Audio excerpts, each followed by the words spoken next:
नमस्कार दोस्तों, आप सबों का स्वागत है। बिहार बोर्ड मैट्रिक परीक्षा के लिए गणित का महत्वपूर्ण ऑब्जेक्टिव प्रश्न। दोस्तों, आप 10 से 20 मिनट जरूर निकालें और इस वीडियो को अंत तक देखें प्रैक्टिस के रूप में, क्योंकि बिल्कुल आपको ऐसे ही प्रश्न पूछे जाएंगे। तो चलते हैं प्रश्न की ओर। प्रश्न है 1 नंबर, यदि ax² प्लस bx प्लस सी बराबर 0 के मूल्य समान हो तो निम्नलिखित में से कौन सत्य है। ऑप्शन को यानी ए b² बराबर प्लस माइनस 4ac, ऑप्शन खो यानी b² बराबर 4ac, ऑप्शन सी यानी गो b² बराबर 4c, ऑप्शन घो यानी डी b² बराबर 4a। तो इनमें से कौन सा आंसर सही है? अगर आप पहले से जान रहे हैं तो कमेंट जरूर करें उत्तर। तो देखिए, ऑप्शन नंबर बी बिल्कुल सही हो जाएगा। b² बराबर 4ac, आपका ऑप्शन नंबर बी सही होगा। चलते हैं अगले प्रश्न की ओर। प्रश्न है, यदि x² प्लस 3x प्लस 12 बराबर 0 तो x का मान निम्नलिखित में से कौन है। ऑप्शन को यानी ए पूर्ण होगा, ऑप्शन बी भिन्न संख्या होगा, ऑप्शन सी उपरिमेय संख्या होगा, ऑप्शन डी वास्तविक नहीं होगा। तो दोस्तों, अगर आपको प्रश्न में पूछ दिया जाए कि यदि x² प्लस 3x प्लस 12 बराबर 0 तो x का मान निम्नलिखित में से कौन सा होगा। वास्तविक मान नहीं होगा, क्योंकि यहाँ पे x² है, इसलिए वास्तविक मान इसका नहीं होगा। ऑप्शन नंबर डी बिल्कुल सही है, क्योंकि माइनस और प्लस में मान इसका निकलता है। ऑप्शन नंबर डी सही हो जाएगा। चलते अगले प्रश्न की ओर। प्रश्न है, एक वृत्त की परिमाप एवं क्षेत्रफल बराबर हो तो वृत्त की त्रिज्या क्या होगी। एक वृत्त की परिमाप एवं क्षेत्रफल बराबर हो तो वृत्त की त्रिज्या क्या होगी। वृत्त की त्रिज्या होगी, तो ऑप्शन नंबर ए बिल्कुल सही है, को 2 मात्रक यानी कि 2 यूनिट होगा।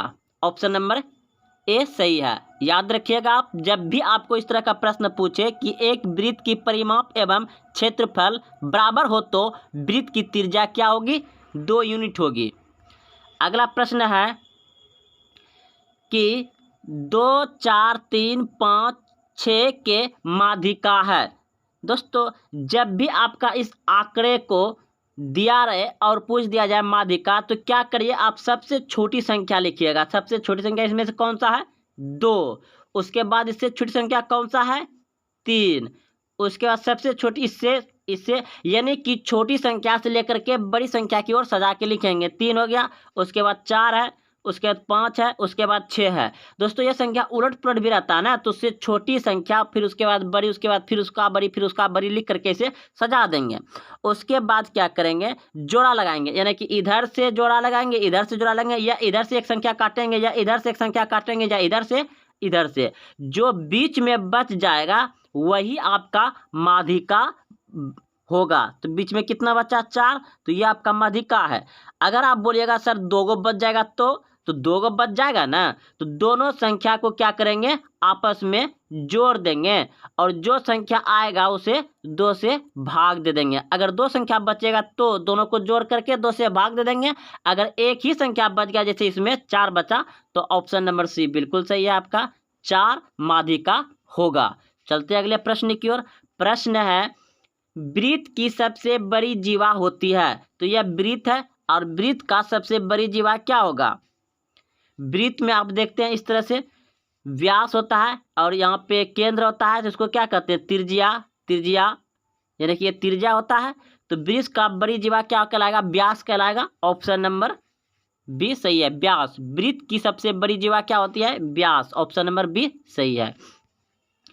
प्रश्न है, एक्स अक्ष के निर्देशांक होते हैं, एक्स अक्ष के निर्देशांक होते हैं, तो x और 0 हो जाएगा। एक्स अक्ष के निर्देशांक पूछे तो x और 0 होगा। अगला प्रश्न है आपका कि 2 sin 58 बटे cos 32। तो देखिए 2 sin, इसको साइन को क्या करेंगे, साइन, ठीक है, इसमें 90 डिग्री में कितना घटाएंगे जो कि 58 आ जाएगा, यानी कि 32 घटा देंगे, कितना घटाएंगे 32 डिग्री घटा देंगे तो 58 आ जाएगा। ठीक, और नीचे में क्या है cos 32, तो 58 में 90 डिग्री में 58 घटा देंगे तो 32 आ जाएगा। तो जब इस तरह का सूत्र है तो इस यहाँ पे थीटा यानी कि इस पे जो भी संख्या आता है इसको लेकर के उतर जाता है और यह क्या होता है उल्टा हो जाता है, तो आपका कितना हो जाएगा 2 cos 32 डिग्री बटे कितना हो जाएगा cos 32 डिग्री।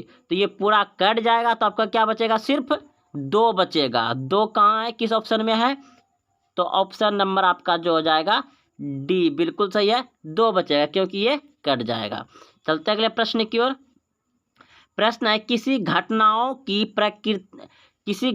की प्रतियोगिता का योग होगा, किसी घटना की प्रतियोगिता का योग होगा, तो ऑप्शन सी बिल्कुल सही है, 1 होगा। क्या होगा 1।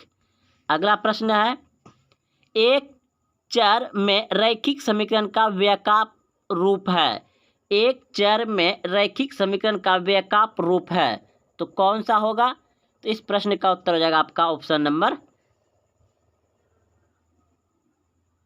को सही है। एक चर में रैखिक समीकरण यानी कि 2x प्लस यहाँ 3 बराबर 0, ये हो गया रैखिक समीकरण। और एक चर है इसमें क्या, सिर्फ x है, y तो नहीं है, z तो नहीं है, सिर्फ x है और इसका पावर क्या है 1 है। अगर इस पर 2 रहता तो 2 घात समीकरण हो जाता, लेकिन पावर 1 है तो ये रैखिक समीकरण कहला जाएगा। अगला प्रश्न है यदि √3 सेक थीटा बराबर 2 हो तो थीटा का मान क्या होगा, तो देखिए इस √2 को गुना में तो भागा में चल जाएगा, यानी क्या हो जाएगा आपका सेक थीटा बराबर 2/√3 हो जाएगा। क्या हो जाएगा √3। तो इस प्रश्न का उत्तर हो जाएगा आपका ऑप्शन नंबर खो, बिल्कुल सही है, 30 डिग्री होगा। कितना हो जाएगा 30 डिग्री, क्योंकि इसका हर का परिमेयकरण करेंगे, हर का परिमेयकरण करेंगे, इसके हर का परिमेयकरण करने के बाद आपका जो बचेगा वो 30 डिग्री का मान होगा। अगला प्रश्न है ध्यान से देखिएगा, आपको ये ऑब्जेक्टिव में पूछेगा, ऑप्शन रहेगा वहाँ पे, 2 समरूप त्रिभुजों के क्षेत्रफलों का अनुपात उनकी संगत भुजा के अनुपात के बराबर होते हैं। तो ऑप्शन में आपको दिया रहेगा वर्ग, फिर त्रिज्या, कुछ वर्ग त्रिज्या व्यास, इस तरह से दिया रहेगा। तो यहाँ पे आपका आएगा क्या भराएगा, वर्ग भराएगा। याद रखिए क्या भराएगा, वर्ग, याद रखिएगा वर्ग भराएगा। 2 समरूप त्रिभुजों के क्षेत्रफलों का अनुपात उनकी संगत भुजा के वर्ग के अनुपात बराबर होते हैं। अगला प्रश्न देखिए, अब यहाँ पे देखिए पूछा है कि माध्य क्या होगा, इसका के माध्य है, तो सबको जोड़ देंगे तो कितना हो जाएगा, यहाँ पे जोड़िएगा 5 4 9 1 10, 10 2 12 3 15, 15 और क्या संख्या है 1 2 3 4 5, 5 संख्या है तो 5 से भाग देंगे, 5 तिया 15, यानी कि 3 आ जाएगा इसका आंसर। कितना आएगा 3, इसका माध्य कितना होगा 3 हो जाएगा। आप लोग भी समझ गए होंगे, माध्य क्या करते हैं, कुल आंकड़ों का योग बटे कुल संख्या से भाग दे देते हैं। तो कुल आंकड़ों का योग कर दिए, जोड़ दिए और नीचे में कुल संख्या से भाग दे दिए। अगला आप देखिए 13 नंबर प्रश्न है कि 13 नंबर आ गया, 12 हो गया 13, ठीक है 13 देखिए यहाँ sine 50 degree plus cos 40 degree बराबर क्या है, तो इसके बराबर हो जाएगा आपका यहाँ पे 40 डिग्री, ठीक है, इसको निकाल के बताना पड़ता है। और 10 90, तो यहाँ पे क्या मतलब क्या किया जाए, तो इसका यहाँ पे थीटा कुछ भी रख दो तो उसको ले थीटे होगा दोस्तों। तो 10 का उल्टा क्या होता है कोट, यहाँ पलट जाता है, इसका हो जाएगा कोट थीटा। चलिए अगले प्रश्न की ओर। प्रश्न आपका किसी वृत्त की स्पर्श रेखा एक बिंदु पर स्पर्श होती है, किस पर होती है, एक बिंदु पर। किसी वृत्त की स्पर्श रेखा एक बिंदु पर स्पर्श होता है, यहाँ एक बिंदु बढ़ाएगा, यानी कि आंसर आएगा AP का सार्वअंतर धनात्मक ऋणात्मक या या शून्य हो सकते हैं। तो AP का क्या हो सकता है? AP का सार्व अंतर धनात्मक, ऋणात्मक या शून्य भी हो सकता है। सार्व अंतर यानी कि उसका D बराबर निकालते हैं, वो आपका माइनस में हो सकता है, और धनात्मक यानी कि 2, 3, 4 भी हो सकता है, या D बराबर 0 भी आ सकता है सार्व अंतर। चलिए, रैखिक समीकरण का आलेख होता है। रैखिक समीकरण का आलेख क्या होता है? रैखिक समीकरण होता है एक सरल रेखा, इसमें क्या भरा जाएगा? एक सरल रेखा, एक सरल रेखा बढ़ाएगा। अगला प्रश्न है कि बी स्क्वायर माइनस 4AC को क्या कहते हैं? बी स्क्वायर माइनस 4AC को क्या कहते हैं? विवेतकर कहते हैं, या विवेचक कहते हैं, या विवेतकर कहते हैं। अगला प्रश्न है, वह समीकरण जिसका कोई हल ना हो, वह समीकरण जिसका कोई हल ना हो तो उसको क्या कहते हैं? असंगत कहते हैं। क्या कहते हैं?